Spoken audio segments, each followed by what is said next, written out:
សួស្តីបងប្អូនថ្ងៃនេះខ្ញុំមានប្រធានបទមួយគឺល្អសម្រាប់បងប្អូនដែលមានកម្រងចង់ទិញឡានដំបូងហ្នឹងហើយទិញឡានដំបូងហើយសម្រាប់បងប្អូនដែលគាត់ធ្លាប់ទិញឡានហើយគាត់ដូរអីចឹងទៅអានឹងមាន experience មានបទពិសោធន៍អីអញ្ចឹងអាចអូសរំលងបានវីដេអូហ្នឹងគឺសម្រាប់បងប្អូនដែលគាត់ចង់ទិញឡានហើយឡានដំបូងទៀតពេលខ្លះគិតមិនចេញថាទិញឡានអីគេអញ្ចឹងណាអញ្ចឹងខ្ញុំមាន3 4ចំណុចសម្រាប់បងប្អូនដែលអាចយកទៅគិតបានអូខេទី1គឺទាក់ទងទៅនឹង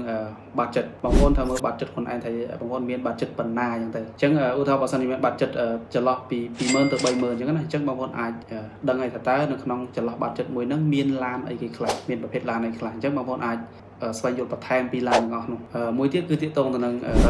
តម្រូវការនោះគឺពិតជាសំខាន់មែនទែនសម្រាប់បងប្អូនដែលទិញឡានដំបូងខ្ញុំបើកកញ្ចក់បន្តិចកាលពីខ្ញុំពីដំបូងដែលខ្ញុំទិញឡានដំបូងគឺខ្ញុំអត់ដឹងថាខ្លួនឯងយកធ្វើអីទេមិនដឹងទេយើងដឹងថាយើងយកទៅធ្វើការយ៉ាងតែប៉ុន្តែយើងអត់បានស្វែងយល់បន្ថែមឲ្យកាន់តែច្បាស់រវាងឡានអីដែលយើងគួរតែជិះនៅក្នុងក្រុងឬមកក៏ជិះយកទៅធ្វើការអញ្ចឹងណាគឺខ្ញុំតាមគេហើយតាមគេឡាននោះវាល្អហើយវាល្អដែល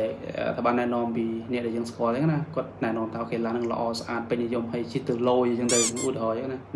ហើយអាហ្នឹងគឺ condition ថាល្អហ្នឹងគឺល្អសម្រាប់គាត់ទេតែយើងគឺនៅពេលដែលយើងយកមកជិះទៅធ្វើការអីមែនទេគឺអត់ល្អសោះតែម្ដងបាទស៊ីសាំងចយៈចឹងគាត់ថាតម្រូវការគឺសំខាន់ណាស់ព្រោះបងប្អូនថាដឹងទៀតថាដឹងថាតើតម្រូវការរបស់បងប្អូនយកទៅធ្វើអីយកទៅជិះធ្វើការជូនកូនទៅរៀនឬមួយក៏ជិះចិត្តនៅក្នុងក្រុងទេអាហ្នឹងអាចមើលទៅព្រោះវាមានច្រើនប្រភេទណាស់ឡានវាមានពពួក sedan វាមានពួក pick up មានពួក SUV អញ្ចឹងដូចថាអញ្ចឹងបើសិនជាជិះចិត្តនៅក្នុងក្រុងអីទេអាហ្នឹងអាចរកមើលពួក sedan ទៅហើយបើសិនជាជិះទៅឆ្ងាយអីអញ្ចឹងទៅអាហ្នឹងបងប្អូនអាចមើលពួក SUV អីអញ្ចឹងទៅហើយបើសិនជាដំណើរការដឹកអីវ៉ាន់អីធំឡានដំបងរបស់យើងចង់យកទៅរ៉ូស៊ីដឹកអីវ៉ាន់អីហ្នឹងអាចមើលពួក pick up ទៅអញ្ចឹងណាកុំឲ្យស្ដាយក្រដូចខ្ញុំហើយមួយចំណុចទៀតគឺទាក់ទងទៅនឹងប្រភេទប្រេងម្នាក់ហ្នឹងហៅអញ្ចឹងចាស់ព្រមដឹងហៅមិនវាមានប្រភេទឡានសាំងឡាន EV ឡាន hybrid អីចឹងទៅអញ្ចឹងវាត្រឡប់ទៅពេលលើទៅដល់ទេគឺតម្រូវការរបស់បងប្អូនយកទៅធ្វើអីគេបើសិនជាដូចថាអញ្ចឹងជិះចិត្តទេអាហ្នឹងអាចមើលទៅ hybrid ឬមកក៏ EV ទៅយើងចំណេញលុយដែរហើយបើសិនជាជិះឆ្ងាយដឹកអីវ៉ាន់អីទៅឆ្ងាយហ្នឹងអាហ្នឹងមើលពពួកឡានសាំងអញ្ចឹងទៅពីថា EV ហ្នឹងដល់ពេលកណ្ដាលផ្លូវអត់មានអីចូលតែពួក EV ឥឡូវគេមានប្រភេទ DMI អញ្ចឹងវា plug in hybrid ហ្នឹងហើយសាំងផង AKC ផងគឺល្អមែនទេអាហ្នឹងសម្រាប់ខ្ញុំខ្លួនឯងខ្ញុំមើលទៅគឺស្រឡាញ់មែនទេគឺស្រឡាញ់ហ្នឹងហើយសំលុយសិនហ្នឹងហើយមើលអាហ្នឹងទៅហើយមួយទៀតទាក់ទងទៅនឹង connection របស់ឡានបងប្អូនចង់បានពពួកឡានថ្មីឬមួយក៏ឡានមកទឹក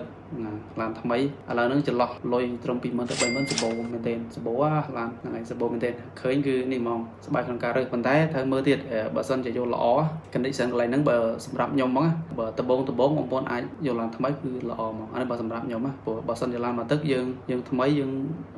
ថ្មីក្នុងការទិញឡានអញ្ចឹងទៅមើលពេលខ្លះអាចនឹងយើងមើលអត់គ្រប់ជ្រុងជ្រោយយើងទៅអាចនឹងបោះឡានអត់ល្អហើយបើយើងទៅជាមួយគេយើងដឹងស្រាប់ហើយជាវប្បធម៌ជាការរកស៊ីអាហ្នឹងខ្ញុំសុំអត់និយាយទេអញ្ចឹងទោះតែយើងចេះមើលខ្លួនឯងដែ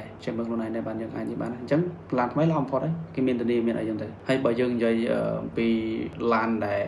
មានចន្លោះរ៉េងចាប់ពី 20,000 ទៅ 30,000 សម្បូរអញ្ចឹងបងប្អូនអាចចំណាយពេលធ្វើការសាកល្បងតេស្តសាកល្បងទៅហើយទៅមើលផ្ទាល់ចិត្តចាំពេញចិត្តចាំយកហ្នឹងហើយជាពិសេសគឺជិះសាកល្បងមើលមួយណាស្រួលជាងយកហ្នឹងទៅអញ្ចឹងសរុបមកវិញវីដេអូហ្នឹងគឺចំណុចសំខាន់ជាងគេគឺតម្រូវការកុំទិញឲ្យស្ដាយក្រោយដូចខ្ញុំបាទតម្រូវការគឺសំខាន់ទិញយកទៅធ្វើអីគេហ្នឹងហើយយកទៅធ្វើអីគេវាអត់ទិញឲ្យស្ដាយក្រោយហ្នឹងហើយតែយើងទិញឲ្យបើសិនជាគេសម្បូរលុយមានអីគេលក់គេដូរអញ្ចឹងទៅតែដូចអត់លុយដូចខ្ញុំនេះទិញមកមិនលក់បានភ្លាមណាជិះសិនបាទ